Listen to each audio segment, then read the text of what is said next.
Welcome back, everybody. Primal Athletics Radio. Thanks for tuning in again for another episode. Today we kind of have one central topic we want to talk about.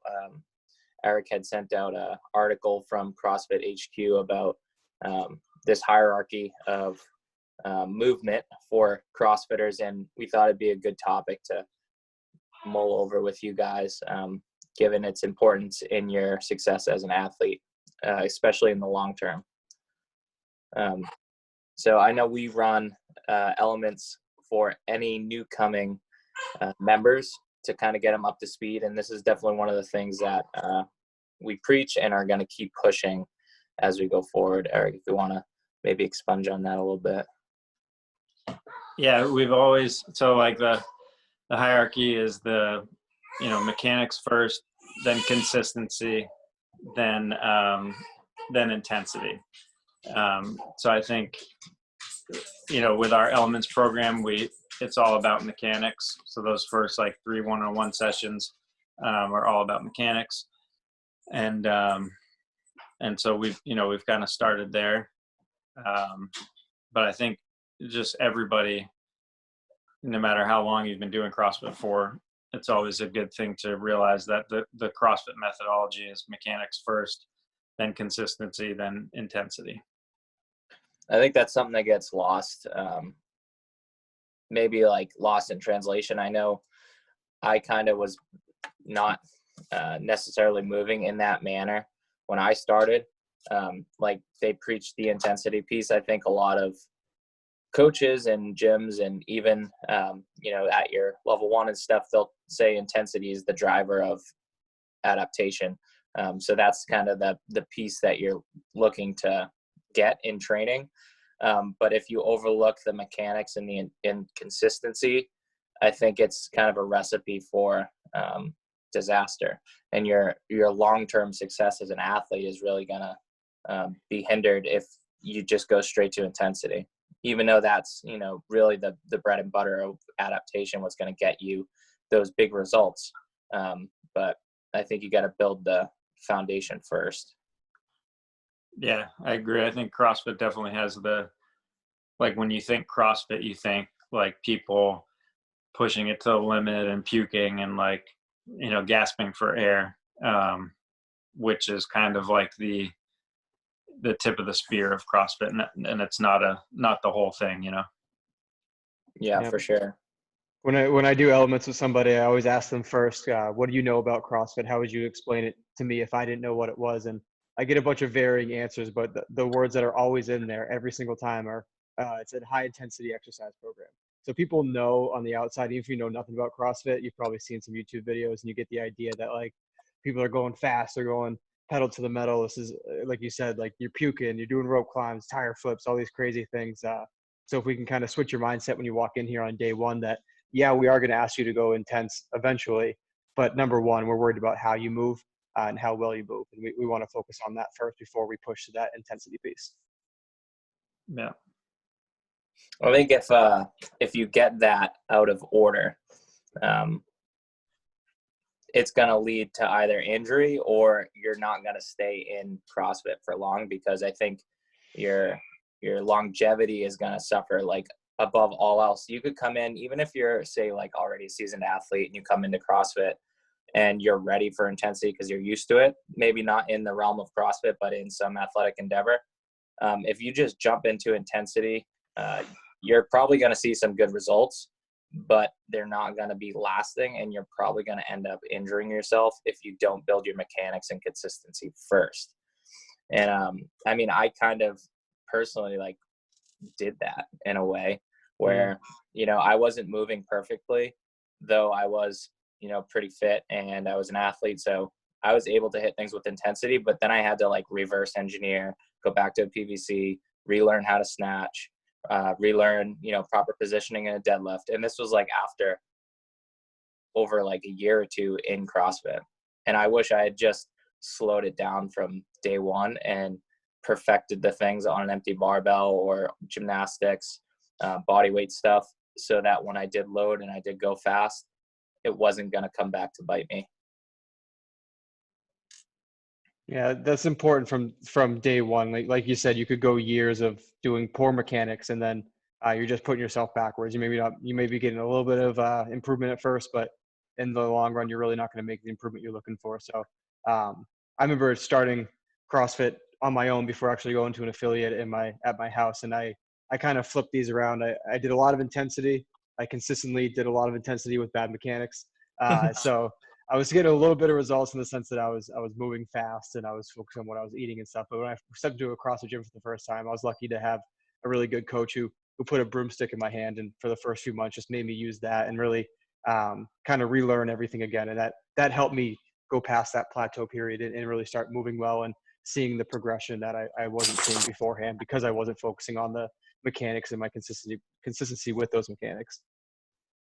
Yeah, it's like a huge investment in, like it might not be the funnest thing to do when you first start out, especially if you're like gung-ho to get into it, but your future self will thank you for putting in that like initial investment in movement quality, because that's ultimately what pans on. Not even like just injury prevention, but good mechanics is efficient, and that's going to get you better scores if that's what you're ultimately looking for, better scores and better fitness overall. So like if you watch the CrossFit Games now, there's nobody like squatting with their knees caving in, or very rarely. I guess there was one athlete last year that was doing some pretty ugly cleans, but like, in 99% of the CrossFit athletes now are moving like very efficiently with good mechanics, because that's ultimately what's going to get you the best score, or like, the highest level of fitness. Yeah, I remember somebody speaking about Rich Froning. It might have even been Greg Glassman or Dave Castro, speaking about Rich Froning and how, he's older than some of these guys at the top now, and he's still like the fittest. Like he won the Open a couple years ago, and he's still like in the mix, in these competitions. He's winning the teams every year. And they asked, like, how is he so good for so long? And whoever it was that said it basically said, like, he's the best mover. Like, the reason he's still at it and at that peak is because he moves better than everybody. His movement quality is just, like, he moves perfectly. Yeah, he really does. It's like textbook watching him Everything. move. Yeah, like, I remember watching his Open video, I think it was 2 years ago, where it was, like, a ladder of cleans with ascending weight, and his clean on 135, if you put a side by side with his clean at 315, like 10 minutes later in the WOD, was the same exact movement down to the inch. Right. And like that's something to strive for. Definitely. And I think that sequence is key to whatever your goals are in this gym. You could be walking in trying to be a competitive athlete, and that mechanics, consistency, intensity is going to be your key. You could be coming here just looking to lose 20 pounds. Same thing, mechanics, consistency with those mechanics, and then intensity is going to get your goals too. So those really are the key to whatever your fitness goals are when you walk in the store here. That's going to get you what you're looking for. Right. Yeah. And that consistency is twofold, where you're consistently moving well, and you're also consistently showing up to move well. Like it's both of those things. I think that your movement quality is, almost second nature, doing it correctly. Mm-hmm. And then you're in the gym more consistently. You're working out more consistently. You're sleeping more consistently. You're eating more consistently. So it's like building the patterns of proper movement and proper behavior around your movement. And then you can start sprinkling in that intensity. And obviously, go from there. Yeah. And we talked about a little bit off camera beforehand, like kind of like a tiered system when people come in, kind of as they grow through the program there. And that first tier definitely is that mechanics. Like, can you move well? Can you do it? Can you do a perfect deadlift? Can you do a perfect squat? And then that second tier, as we're moving through that, is I think that consistency piece is so key. It's like, great, you can do a deadlift at 100 pounds one time perfectly. Can you do it twice? Can you do it 5 times in a row? Can you do it 10 times in a row? What if we ask you to do it 20 times in a WOD? Are you able to do that? And if we can't do that, let's go back to square one again. Let's go back to that first tier and work our way up without skipping any steps. So I think that consistency piece is really important. And I like what you threw in there too. Like it's more than just moving well. It's how often are you showing up? How much effort are you putting in? Are you consistently doing your best every day to try to get a little bit better? So that middle piece there, they're all important, but I think that consistency piece is really what kind of glues everything together too. Yeah, and I thought like a small piece, but an important piece of that consistency is the like across different like tools or different apparatuses. So like if you can do a front squat with a barbell, can you do a front squat with a dumbbell or a sandbag or kettlebells? I thought that was a interesting way to think about consistency also. Like are you consistent across different different equipment? Yeah. And two, go ahead. I was gonna say, I think like the way we kind of deal with like the 9 foundational movements, like the CrossFit, HQ's way of laying them out is a good way to boil down into like just archetypes of movement. Like you have your squat, you have your press, you have your pull or your deadlift, and then there's variations off of that. But if you can get the archetype down, if you can squat with your body and no load, then you'll be able you'll be able to do it with any implement. And same thing, if you can pull off the ground,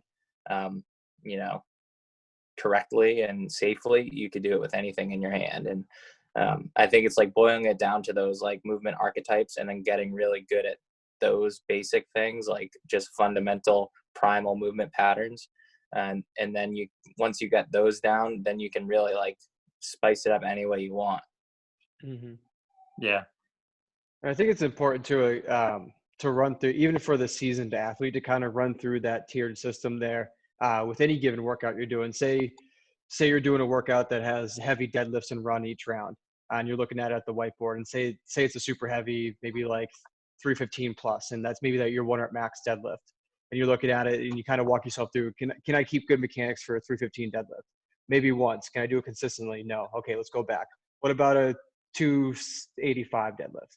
Maybe I can do that. Maybe 225. Kind of walk yourself down through those lists to where you can find where you can hit all 3 of those at once.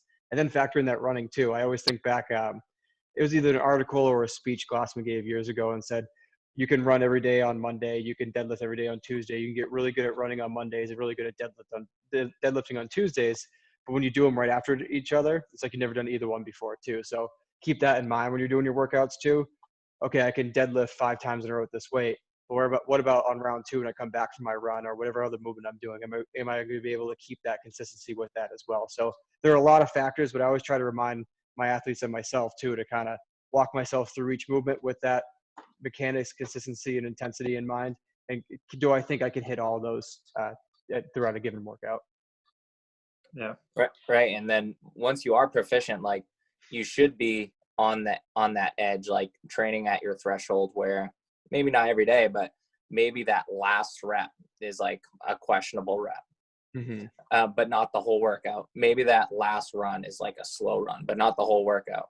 Like you're getting that, threshold stimulus, which is going to make you better as an athlete and give you results without being, in the hole the entire workout. Maybe you're trying to reach for that.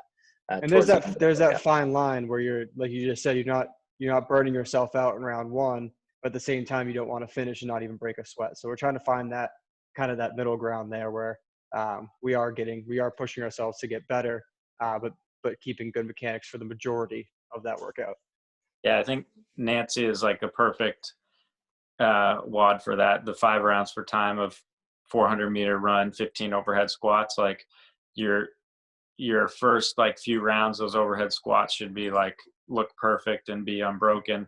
And then maybe like, your last couple reps, maybe you're like shaking a little bit and it's off balance. Never like a dangerous, part, but once you start introducing the intensity piece, then maybe like those last couple reps, you're like fighting to keep them, you know, in that like perfect mechanics, you know? Hmm. I think that's kind of the determinant of like whether it was a successful workout. Like if you're going to get something out of it as an athlete, like did you get better in that workout at something? Were you close to your threshold of movement? Like you didn't go too far, you didn't absolutely blow up. You paced it correctly, or you loaded it correctly. And that's like the beauty of scaling too, is that everybody can get that same stimulus. Not everybody has to lift the same weight or run the same times or distances. And that's the beauty of like scaling to everybody's level. Hmm. Yeah. And I think we might have even done a whole podcast on intensity a while ago, I believe we did. Yeah. but I think it's like it's an important aspect of CrossFit, and like knowing your intensity, whether that's when you're a beginner, it's obviously going to be scaled back a little bit. But even when you're an advanced athlete, like should that intensity be, you know, every day 100%, or like maybe just once a week is a much better option to like push that intensity. And every workout is designed to be like, you know, different intensities. So I think paying attention to your relative intensity to yourself, where you're at, and also where you're at that week is important. I think it's a good point where that relative intensity term too, because the word intensity is obviously an intense word, and you think about like going pedal to the metal as fast as you possibly can. It's a workout, and maybe, or even something like a Cindy where you know you're in it for 20 minutes. Like you're going to be pushing at a good pace, but it's not a Fran pace. It's not a as fast as you could possibly go kind of pace too. So knowing the stimulus of the workout to kind of gauge that, like you said, that relative intensity is really important piece. Yeah. I'd say that's one of the most misunderstood aspects of CrossFit. Like I remember listening to a fitness expert, I forget his name. He was on Joe Rogan's podcast, and Joe Rogan asked him about CrossFit, and he said, "Here, the problem with CrossFit is that it's basically seeking fatigue. It's a fatigue-seeking mechanism, and everybody goes 100% every day and can barely get up after the workout every day, and that's not efficient, and that's not going to get you fit or strong or whatever." And I'm like, that's just not it. Like I think that's what people think, but that's just really not it. If you're doing it correctly and you're doing it the way it's designed to be done, you're not fatigue seeking every time you step into a gym. You're looking to get better, and you're looking to, like we just talked about, peak over the line of your threshold so that you're continuously progressing. But the goal isn't to be laying on the floor after every single WOD.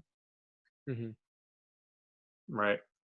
And I think CrossFit has evolved into that too. Like maybe in the beginning, the majority of like athletes and coaches and stuff were pushing that, just like give it your all every day kind of mentality. But it's evolved, and like the last, you know, 5 to 8 years, we've definitely progressed and seen the value in like, you know, maybe going 70% someday and only hitting it super hard, you know, once a week or so for the average person.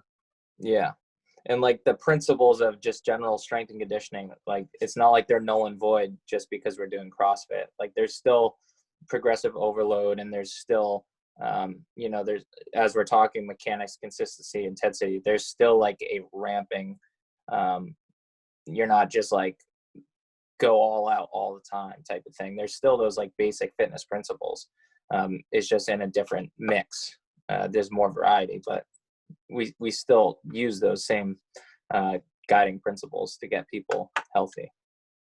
Right. Yeah. Anything else on that? I think we hit all the key notes there.